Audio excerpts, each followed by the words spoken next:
Mr. Dean, thank you very much for agreeing to talk to us today about the Jubilee Time Capsule. Would you mind sharing with us a special moment in the last 60 years that has been important to you? Thank you very much. It's a privilege to talk about the 29th of April 2011, which was the day that Prince William married Catherine Middleton here at Westminster Abbey. And it's a day that I'm sure we'll all remember. 2.2 billion people, I was told, around the world were watching. I couldn't even begin to imagine what 2.2 billion people is actually like. And, of course, when they're the other side of a camera, I can't see them. And so it doesn't really worry me. We had 2,000 people, more or less, in the Abbey. There were family and friends of Prince William and of Catherine. Now, of course, the Duke and Duchess of Cambridge. And members of the royal family, members of foreign royal families, the Middleton family, all sorts of people. And a great cross-section of society. And it was wonderful.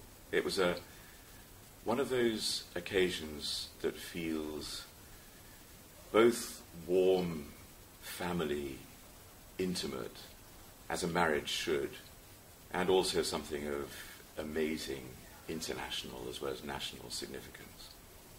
So it was a very thrilling, exciting day. And I had the extraordinary privilege of welcoming people to the Abbey, standing at the Great West Door.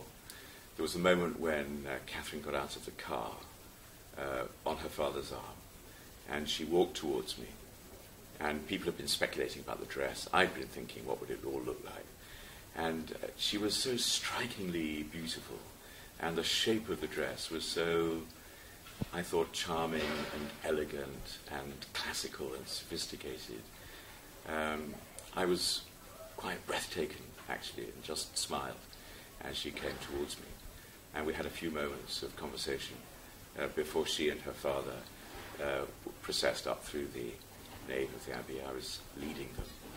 And then I began the service. So it was just one of those pinch-me moments. It felt an amazing privilege and a great delight. And, of course, we wish them every blessing and happiness in their life together. Just as I'm speaking, they're in Canada. They've just arrived there.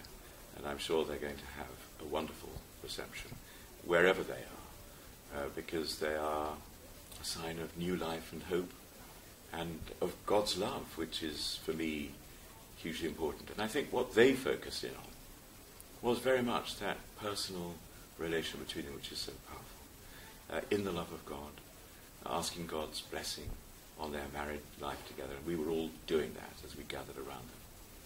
So I shall remember that day forever.